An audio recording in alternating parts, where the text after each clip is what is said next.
Hello, and welcome to Self-Publishing Insiders with Draft to Digital. I'm with Draft to Digital. My name is Mark Leslie Lefebvre, and I am your host for today. And I'm honored to have in the Canadians only studio today, Nicole Bross. Welcome. Thanks, Mark. So we're going to be talking specifically about creative people and ADHD and solutions for writers, etc., and the book that you've recently released about that. But before we get into that, I wanted to dig into a little bit about Nicole and your debut novel as well, right? Because it's not just work that you do to help authors, but you're also a writer yourself. Can you talk a little bit about Past Presence, your debut? Yeah, so it came out in 2019. It's a supernatural mystery. It's about a woman who is able to sense people's past lives when she touches them, like makes skin-to-skin contact. And she ends up, through a series of unfortunate events, I guess, moving to a small town, inheriting this kind of dilapidated inn and restaurant bar kind of thing. And people in the town start dying. And her original plan was kind of just like fix it up, sell it, get out of there. But she starts to make, connections in the community, and suddenly, people she knows are dying. And so she uses this ability to see people's past lives to kind of figure out who's doing it, because people, they tend to have, the same traits, life after life after life, and they also connect with the same people. So. Oh, that's fantastic. Thank you. Thank you. I appreciate that. And you also, as I understand it, was also a finalist for something that us Canadians readers and authors might be familiar with, but maybe not outside of Canada, the Arthur Ellis Awards. Can you talk a little bit about, so what is that, the Arthur Ellis Awards? And you're a finalist. Congratulations. Thank you. Yeah, so the Crime Writers of Canada, they actually have changed the name now. They're called the Awards of Excellence, but back when I was a finalist, they were the Arthur Ellis Awards.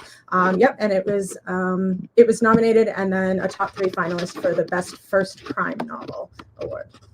That is fantastic. Congratulations. But we wanted to get into a topic that actually may hit home for a lot of writers. And in your book, is called Novel Approach Strategies for ADHD Writers.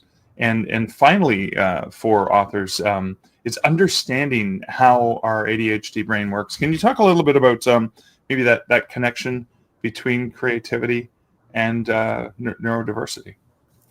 Yeah, so they've actually done some studies on it, and it's really interesting. People who are neurodiverse tend to be more creative and kind of go into more creative industries because their brains are capable of looking at many different solutions to problems, rather than a lot of neurotypical people, if they have a problem, they'll find one way to fix it and then kind of stick with that.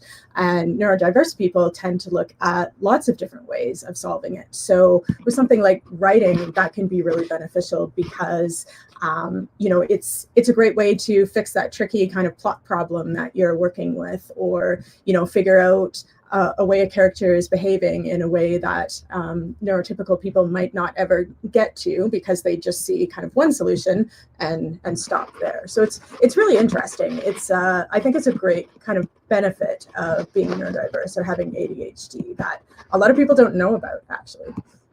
So is that something that you were diagnosed with, and that was one of the reasons why you wanted to put the book together? Yes.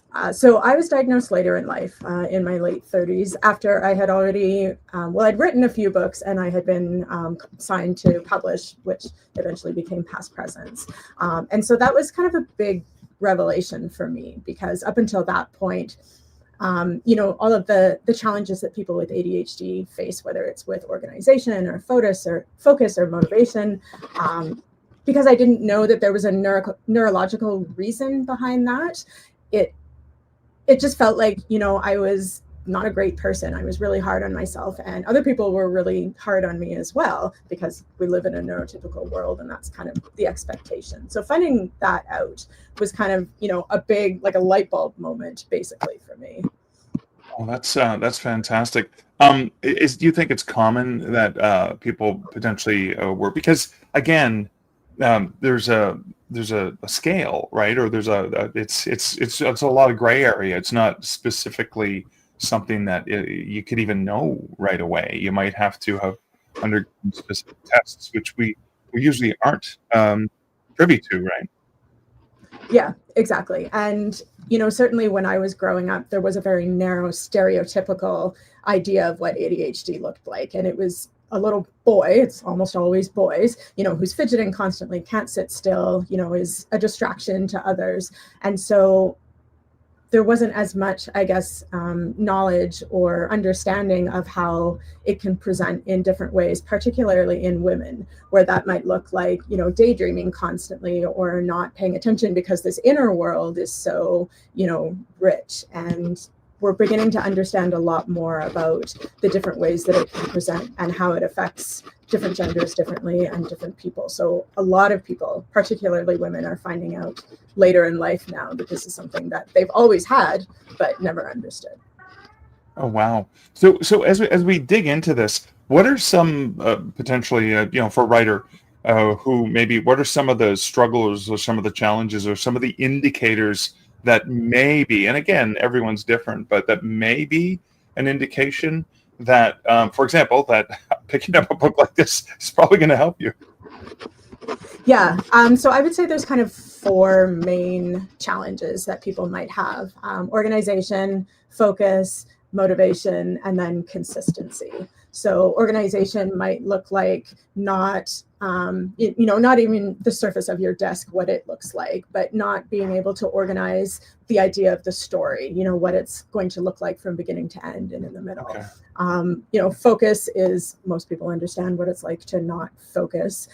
Motivation, you might get 20 or 30 or even 50,000 words into your story and then just kind of not want to do it anymore. Maybe you have another great new idea that you want to switch to instead. So a lot of people with ADHD have a lot of half-finished books in their hard drive. They're always jumping from one idea to the next. And then consistency is all about developing, a regular writing schedule, showing up, remembering that you're meant to be writing that day. So those are kind of the 4 main ones. Not everyone will struggle with all 4, hopefully not. But even 1 or 2 can make it really difficult to either start or finish your book. Okay, thank you. I want to get into organize as well. Remember that first before we continue, that I'm hearing that sound every once in a while, that scratching sound that we heard. I think it might. Yeah, that may be the earbuds. Causing that. Thank you for that. I want to get into organization because as you were talking, I was immediately like alarm bells were going off in my head. Now you can see the bookshelves look relatively organized. They are in mostly alphabetical order or the order in which they were acquired, etc. But what you can't see is the desk in front of me, the desk beside me, and the absolute nightmare of papers all over the place where I make a note and I'll slap it onto the desk here, and then I go back 6 months later and sometimes I can find it, sometimes I can't, and then I go, well, I really never used this, and I actually finally recycle it. When it comes to my email box, I have to declare email deficit every 9 months because I've got 18,000 unread emails in my inbox. Would those be typical signs that I really should pick up your book? I'm going to benefit from understanding some strategies on how I can deal with that? Maybe. I mean, it gets into physical organization a little bit. And, everybody understands the concept, I guess, of tidying up and organizing and putting things in their proper place. When we talk about organization, it's more about organizing your story. So building an outline, for example, breaking it down into small kind of manageable pieces so that it doesn't look like this overwhelming writing a book project. It's more like writing a chapter or writing a scene, or even if you're really resistant, writing a paragraph, and just starting into small manageable steps that make it easier to kind of visualize what writing a book can look like. Because writing 80,000 words feels really overwhelming, but writing, 500 words 150 times doesn't feel so bad. Okay. All right. I like that. I like that. And then I want to get into, I guess, there's some great questions coming up. Thank you, Positive Movement. We'll bring those up very shortly. But I get to ask the questions first. So I want to dig into some of those points that you'd mentioned. So when we talk a little bit about consistency, often so writers will hear this advice. It's like, well, if you want to write, you have to write every day, and you have to pick a time, and you have to dedicate this time, and put it on your calendar and all that stuff. Well, there's writers for whom that doesn't work. Maybe it's stuff going on in their life, but maybe it's also just the way that they approach it. So how would you approach advice like that? Yeah, there are a lot of books out there or authors out there who say, you sit down at 8 a.m., you don't get up until you've written 2,000 words or whatever. And that might not work for lots of people just because of their schedule, but for people with ADHD in particular, maybe their meds haven't kicked in yet. And so they're not kind of organized in their head enough. So I think consistency is more important than the everyday writing habit.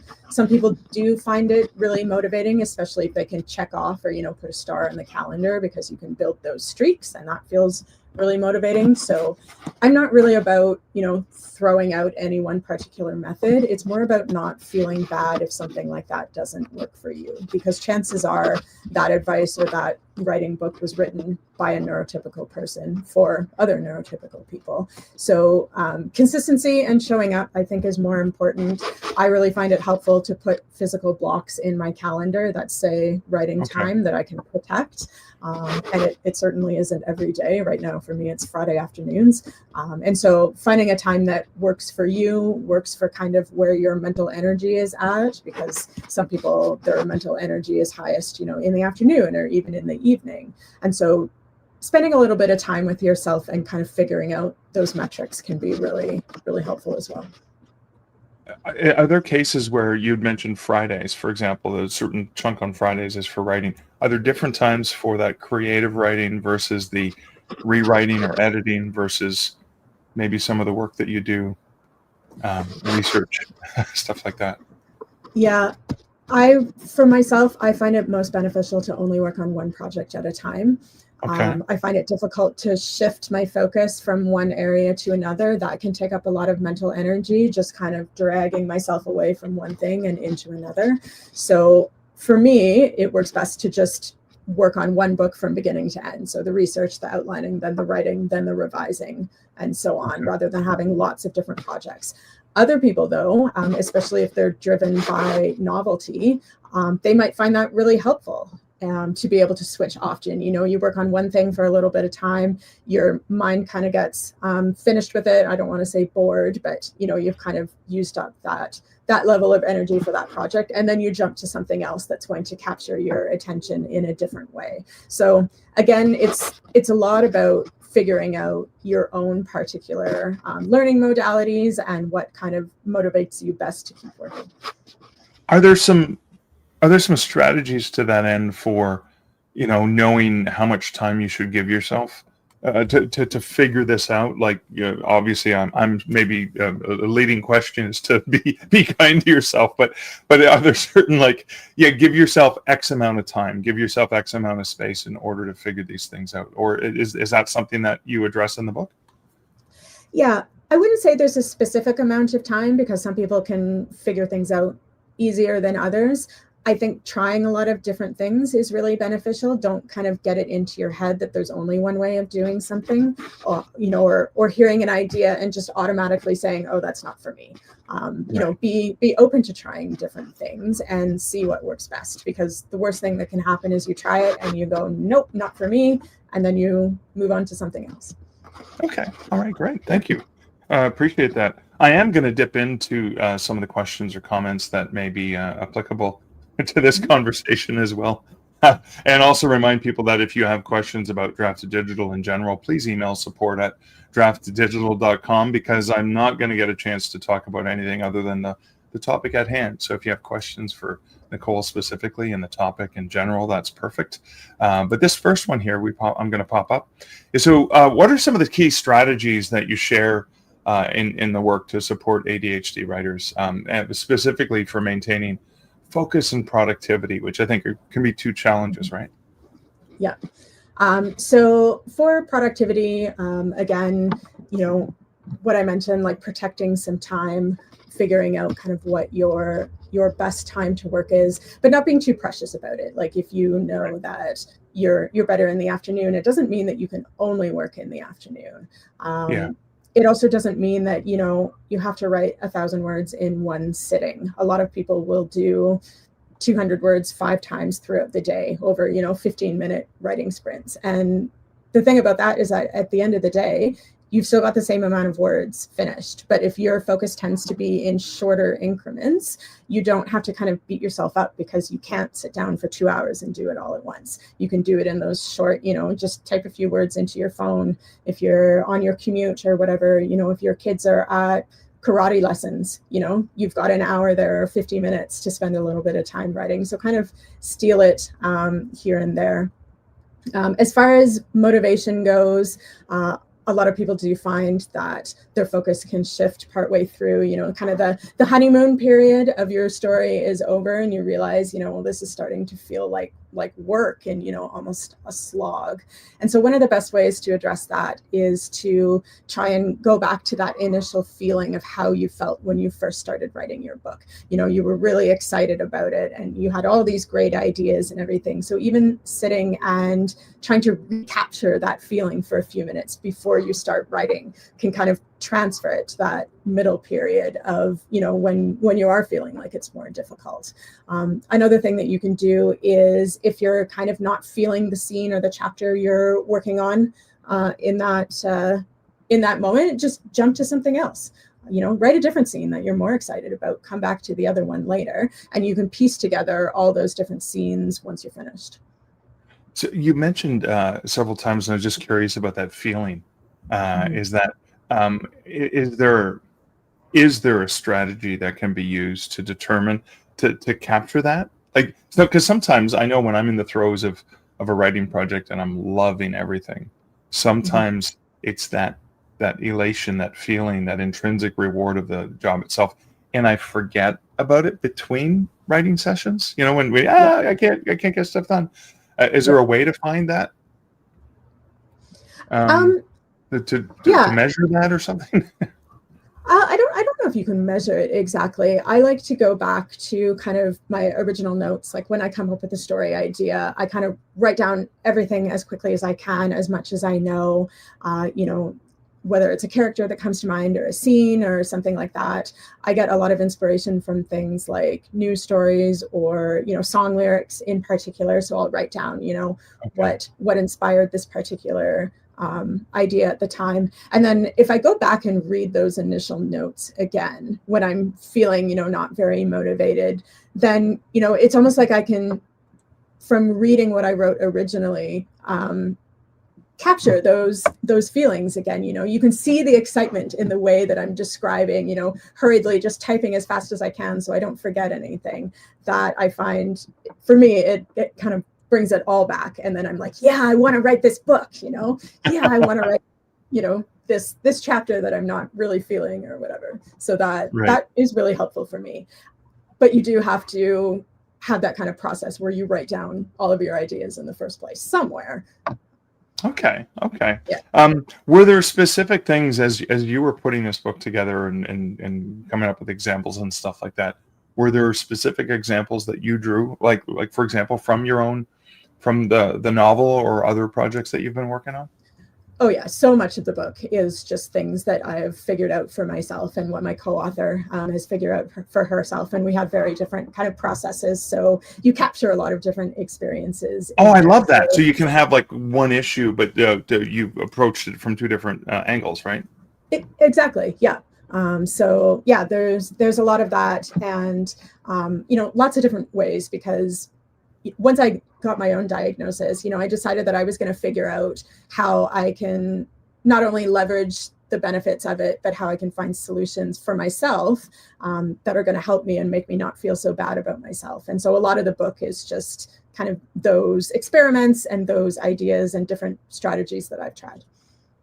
I like that. So I appreciate that. And that sort of feeling bad, I think, is an important thing we need to get over, right? That I didn't realize that I wasn't neurotypical I'm blaming myself because I procrastinate, or I'm blaming myself because I got distracted.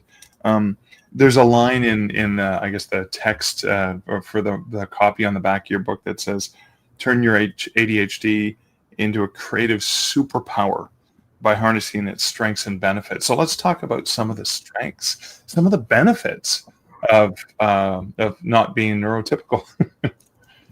Yeah, and that increased level of creativity is a big one, because you can find those different ideas and solutions. Another one is, for a lot of people, they can get into kind of a mental mode called hyperfocus, where, Okay. I don't know if you experience this, but like everything falls away. The outside world, you don't hear things around you. You're not paying attention to what's going on. You are entirely specifically focused on what you're working on. And some people can kind of drop into that for hours at a time and write, maybe 5,000 words in one sitting or something like that. And that is a facet of ADHD as well, where it's not, lack of focus. It's like extreme focus on something that you're very, very interested in, kind of to the detriment of everything around you. So that can be another kind of advantage as well. Oh, awesome. Thank you. I have to ask then, in the experiments that you do, as you're trying to figure out what works best for you, maybe it's time of day, other things in the atmosphere. Sometimes it could be like music that people might either have on, or they have to have absolute silence. Like, are those the types of things that people kind of experiment with? Like, I'll try it this way and see how it works. Yeah, totally. Whether noise canceling headphones are better, whether, you're more motivated or energized if you're writing at, in a cafe or the library versus at home at your kitchen table or whatever. I actually, I keep a spreadsheet where every writing session I keep some notes, not only how much I wrote, but, the time of day, where am I, how am I feeling, that sort of thing. And over time, I can start to track, like, oh, I was more productive. I wrote more words per hour when I was at the coffee shop in the evening, because, I had a lot of mental energy and I'm stimulated by having all these people around me, that sort of thing, versus like, oh, I woke up too early or something, so I decided to spend that extra hour writing, but I only wrote, 150 words in 90 minutes or something like that. So that kind of tells me, like, early morning, not so great, evening somewhere else, better. It doesn't mean that I should only ever write in the cafe on Thursday evenings or whatever with a bunch of people around me, but it can help me to kind of determine, maybe I need some background noise in my headphones to help me get back into that mode, as opposed to silence or something like that. Wow. Okay. So this is fascinating. When you're making those notes of where you're writing and other factors, is that, for example, I don't know, I'm curious about the tools that you use. Is it like in a Word document where you have like comments that you can add? Is it a spreadsheet that you track saying, okay, I started writing at 6 p.m. and I finished at whatever, and I was in a coffee shop and it was full or whatever? Like, what kind of notes do you take and where do you keep them so you can go back and go, oh, wow, this session was great. And I felt this way, and these were the circumstances. Like, I'm always curious about how that works. Yeah, no, I use a spreadsheet. So I'll have the date, and then I have the number of words that are, or the total amount of words in the document, and the spreadsheet will calculate how many words I wrote that day. And then it's just like a big long section of comments about anything that I'm thinking, around me. And one of the interesting things that really helped me with that spreadsheet is back when I was first diagnosed and I'd been kind of resistant to trying medication. I wanted to do other things first and see if I could just figure this out on my own. And my doctor finally convinced me to do a medication trial. And I didn't realize how well it was working until I looked at my spreadsheet. And at the end of the month, I realized that I'd written like 25,000 words in that month instead of my normal 5,000 or 6,000 words. And that was the realization, like, holy cow, this is actually helping. But if I hadn't had that spreadsheet, I don't think I would have realized it. And I might have said, I don't know if I need these or not. Wow. I love that. I love that you had that. I guess that consistency was one of the strategies you talked about earlier to make those notes so you could find the patterns that would help. I have to pop up this comment from Alyssa, who said that I've been doing the same thing, Nicole. It helped me realize. So I like this. Certain types of music help versus no music. So it's not just a complete 1 or a 0. There's like something, it's a kind of music as well. Yeah, and some people find, something instrumental that doesn't have words can be really beneficial. So it's noise, it's music, it's pretty, but you're not distracted trying to figure out the lyrics or whatever. Other people are the complete opposite. One of the suggestions that we make to kind of get you motivated or into kind of the writing frame of mind is to make a playlist for the story that you're writing. And that might be music that your main character would listen to. It might be songs that have the same kind of energy or vibe as what you're writing. So, if you're writing a romance, you might have a lot of, romance themed songs or something like that. And to listen to that for a little bit before you start writing to kind of get you into the headspace or the mood to sit down and do the work. I know I discovered that about myself a long time ago, is I needed to have instrumental music. And there's different genres of instrumental music as well. Classical works really, really well, but there's different feels and beats to them. Sometimes it was things like, I remember the Jurassic Park soundtrack, which, again, lyrics get in my head and I focus too much on them and then it takes me out of the story. But with that, because you have Jurassic Park itself was a science fiction and a mixture of science fiction and horror, which is right up my alley. So that's a cool thing. I want to get into this other question from Antisocial Butterfly, who says, well, what about writer's block? So you're only working on one book or story and then you're blocked. So what are some strategies potentially that you may want to consider in that case? I really recommend kind of sitting down and doing some reflection about why you're blocked. Because you can't really solve the problem until you know the reason behind it. So are you blocked because you're bored, for your example? Are you blocked because you have kind of negative feelings around writing in general? Are you fearful about something, either something in your story that's causing you kind of mental distress, or if you're working on something like memoir, for example, unpleasant memories, that sort of thing. And so you don't want to write them, so you just kind of stop.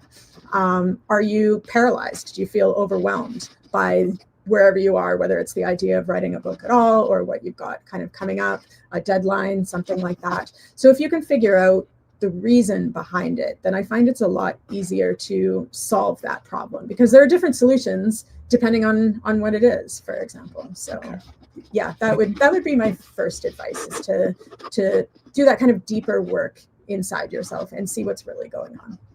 Okay, excellent. Thank you.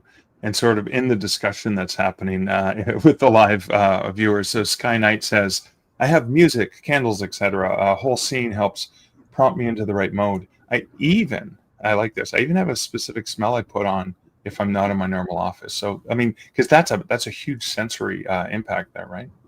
Yeah, absolutely. And those types of ideas are really great for putting you in the writing frame of mind. We also say, you can do something like give yourself a special writing hat or writing socks that you only put on when you're writing. And so they put you into writing mode, almost like a superpower ring or something like that, a superhero would have that gives them powers. This hat gives you writing powers. Other people will be, they're writing tea. They'll drink a special glass of tea only when they're writing, for example. And it should be something that you really like. It's my spinach. yeah, exactly. When it comes to something like that, where you think of it as almost a reward, a lot of people will say, when you're finished writing, give yourself a special treat, whether it's, the bowl of ice cream or whatever. And I actually say that for neurodiverse people, they should give themselves the bowl of ice cream before they start. You should reward yourself for starting to write, because for a lot of people, the issue isn't the writing itself, it's actually getting going. So if you say, I'm gonna sit down at my desk, and if I open my laptop and I have my document open and my fingers are on the keyboard, I get that little piece of chocolate or whatever, and then I start going. And that can be a big motivator, kind of thinking about rewards in a different sort of way. I like that, because I might be so focused on, I'm going to have pizza when I finish this writing session, as opposed to going, I'm kind of peckish now. If I'm satisfied from the pizza, I'll be in a good mood, because pizza always makes me feel better. But But that's the thing is, so Sky says, yeah, getting going can be so hard. So that's one of the things to do to get going is that little like micro rewards up front. Yeah, nothing massive, like I like a little piece of dark chocolate, or I drink tea as well, so that might be something that I will do. When it comes to getting going too, that's often that idea of like task switching, where you have to switch your brain from whatever you were doing, whether it's you were making dinner or you were working at your day job or something, to getting into writing mode. And so for myself, I have kind of a mental list of the things that I need to do. So it might be, find my laptop, find my glasses, where these two things maybe, who knows, go over to my desk, sit down, and I will literally replay these steps in my head. Find laptop, find glasses, go to chair, sit down, open laptop. And if you can kind of visualize yourself doing it ahead of time, it makes it a lot easier to switch into that kind of task that you should be doing, which is the writing. Yeah, awesome. I love that. And Miss Net said, I'm liking the treat before I start to write. Never thought about that. So thank you for that, Try Nicole. it. Yeah. Oh boy, I can't wait. I should have given myself a treat just before we started this interview. So Alyssa says, I lie to myself to get going. She says to herself, I'll just try for 2 minutes and give myself permission to bail after 2 minutes if it doesn't work, but it almost always does. Why is that? Do you have any ideas? Again, it's that idea of like getting started is so hard, and maybe you can't visualize yourself sitting down and writing 1,000 words. Like that feels like too much. So if you tell yourself, I'm only going to write for 5 minutes, that's it. Okay. After 5 minutes, I'm going to close my laptop. I'm done. But then I can say I've written today. And almost never do you close your laptop after 5 minutes. You're in the mood now. You've started going. You've got an idea about what the next person is going to say, or what this, description is going to be like, and you just keep going. So it is, you're kind of tricking yourself. You're hacking your brain into doing something that feels difficult or sometimes even impossible to do. Oh, I love that. Thank you for explaining that. Okay, so here's some advice that regret this already had popped up. Said, I have different advice for authors. Don't think you have to write every single day. What you should do is turn your thoughts off every day. This is where the inspiration comes. Can you talk about the value of that? Not forcing it. I'm so intrigued by the idea of turning your thoughts off every day. I'm not sure what that person means by that. I mean, certainly it's a good idea to kind of be still and quiet with yourself. A lot of people who are neurodiverse have very rich kind of inner worlds where you're constantly daydreaming and imagining things. And if you can kind of sit for a little while and turn your attention to your story, I can see how that might be helpful. Absolutely, I do not say to anyone ever, you must write every single day. You don't. You just don't have to. Some people, it really works for them, and I'm really happy for them. It doesn't work for me. It never has. It feels like a chore almost, and you don't want to associate those negative feelings with writing. Other people are excited to do it every day, and it feels like the best part of their day. So like, that's great. And again, different things for different people. There's no one right way to do it. Which is good for us to remind ourselves, especially when you hear writing advice, and oftentimes it's given as a thou must. And it doesn't always work for everyone. I know, for example, that sort of concept works really well. This is advice I got from both Becca Syme as well as from an author who did the 12-hour walk.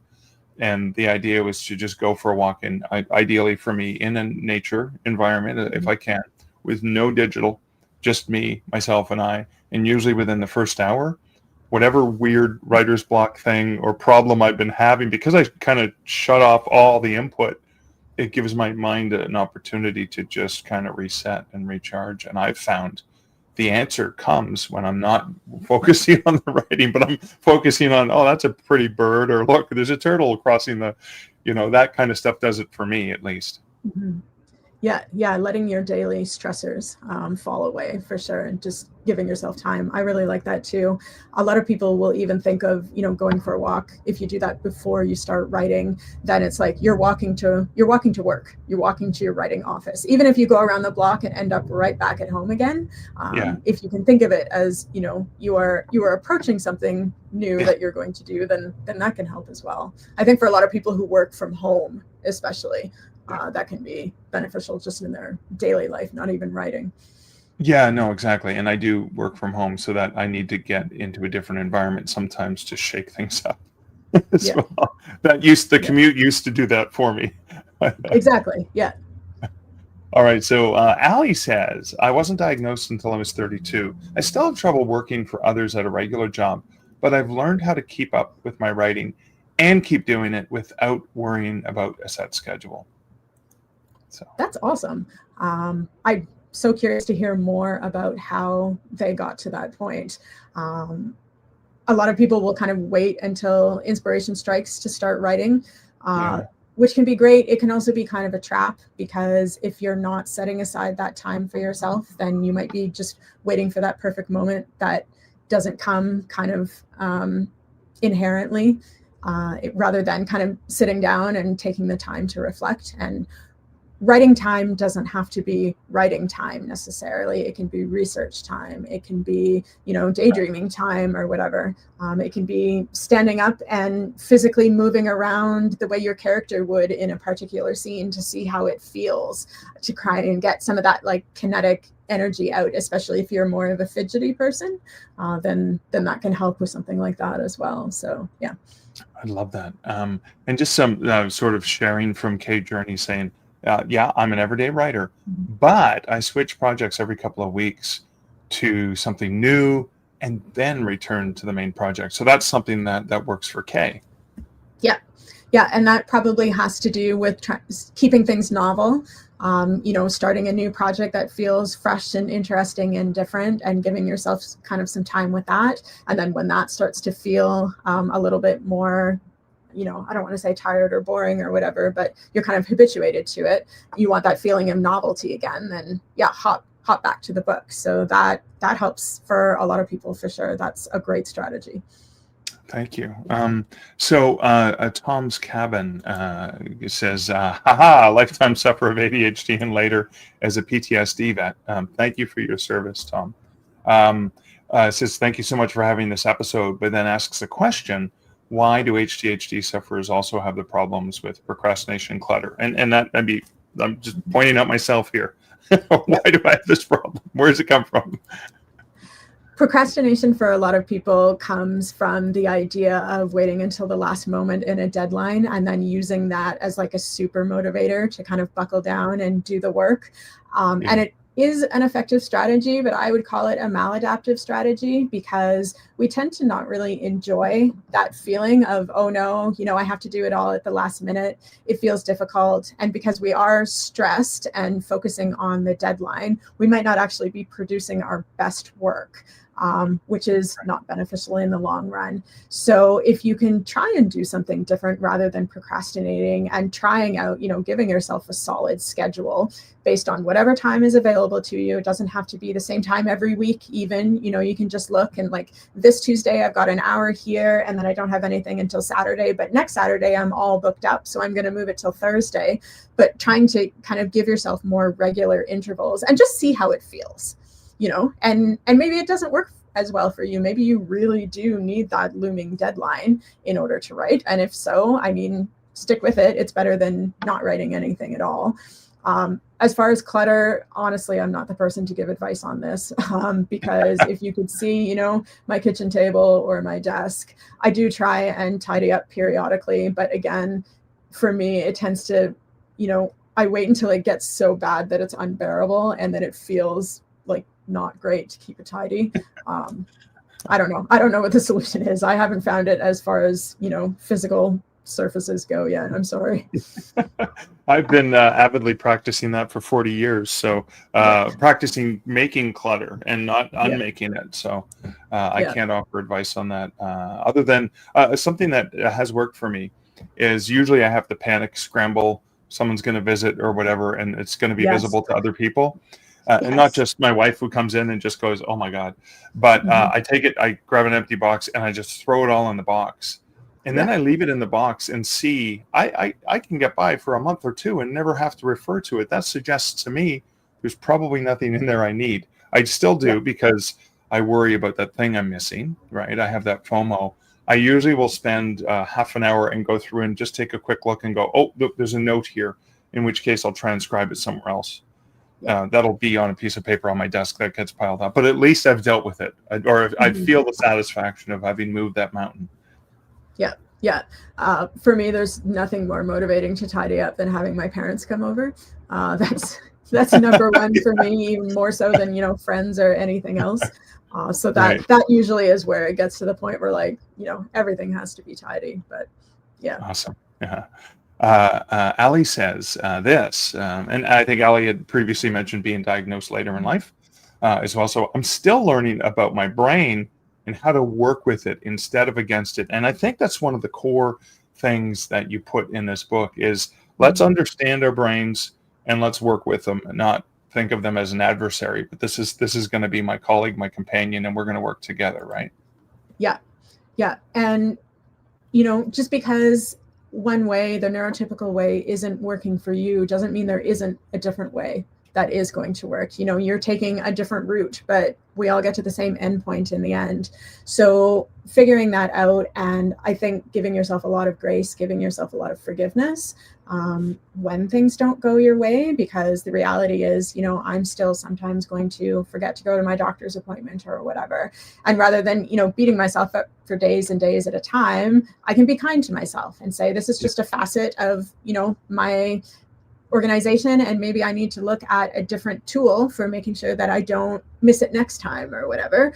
But, I guess moving forward with an idea of kindness for yourself is most important, so that you don't think of your brain as an enemy, but as something that needs a different kind of support or a different strategy rather than can't do it at all. See, I really like that. Sometimes you hear people offer advice, say, treat yourself the way you would treat the person you care the most about, or your best friend, or whatever it is. Would you treat them the way that you're talking to yourself? Right? That's a good way of looking at it. Exactly. Yeah. You would never tell your friend or your partner you're a horrible person for missing your appointment, or, you haven't written for 3 days. What's wrong with you? Right. Yeah. That's not how we would talk to others. So why would you ever say that to yourself? Oh, yeah, of course. Be kind to thyself. Thou must be kind. Yes. Sorry, whoops, I'm giving that definitive advice that doesn't work for people like me. So you've got the novel that you wrote, critically acclaimed novel. You've got the nonfiction book for writers. You also do mentor and help writers as well, right? That's another thing you do? I do, yeah. So I work as a book coach and editor for fiction writers, and I'll work with any type of, neuro, I don't know what the word is, any type of brain. Neurotypical, neurodiverse, Exactly. Yeah. Okay. My kind of specialty is working with neurodiverse people, but I never ask people to disclose a diagnosis. You never have to tell me anything about what's going on in your head. I'm happy to work with anyone, because my advice or my support is strategy based. So if you are having an issue with focus, then I have strategies for focus. Some of them are designed based on neurodiversity. They might work for a non-neurodiverse person too. So that's kind of my approach. And what I want to do with my clients is get them into a sustainable writing habit that feels good for them and get them to the finishing line of their book. Awesome. And I'm loving the comments of support from people, the kindness and the camaraderie that we're seeing in the comments as well. So thank you guys for this. Nicole, before we leave, can you please let people know where they can find out more about you as an author, you as a coach, and obviously more about this great book that we're talking about? Yeah. So I have an author website. It's NicoleBross.com. So there's information about my books on there. I also have a separate website for my book coaching and editing. That's manuscriptalchemy.com. And then A Novel Approach. The book is available everywhere where books are sold. You can get it as an ebook or a paperback format. And yeah, there are lots of different strategies. You don't have to try them all. We actually recommend that people don't read the book from beginning to end. Go to the chapters that you think will help you the most and kind of flip around and see whatever your challenges are, how that can help. Awesome. Nicole, I want to thank you so much for taking the time to help me and to help our amazing live community, as well as the other people who will be watching or listening to this later on. So thank you for that. I just want to remind people who are watching, and thank you for watching and listening, is be sure not to miss a single episode. Bookmark d2dlive.com so you don't miss out on these weekly episodes where we get to chat with amazing folks like Nicole who can help us out. Like, comment, subscribe. That helps the algorithms help other awesome people who can benefit from hearing from people like Nicole. They can hear about that. And if you have not self-published and you're looking for a free solution to get your work out into the world, in ebook and print format, and or it's your choice, your own path, it's always up to you. You can create a free account at draft2digital.com. Again, Nicole, thank you so much for hanging out with me, and thanks everyone for watching. Yeah, thank you so much for having me. I've really enjoyed this chat. Ebooks are great, but there's just something about having your words in print. Something you can hold in your hands, put on a shelf, sign for a reader. That's why we created D2D Print, a print-on-demand service that was built for you. We have free, beautiful templates to give your book a pro look, and we can even convert your ebook cover into a full wraparound cover for print. So many options for you and your books. And you can get started right now at draft2digital.com.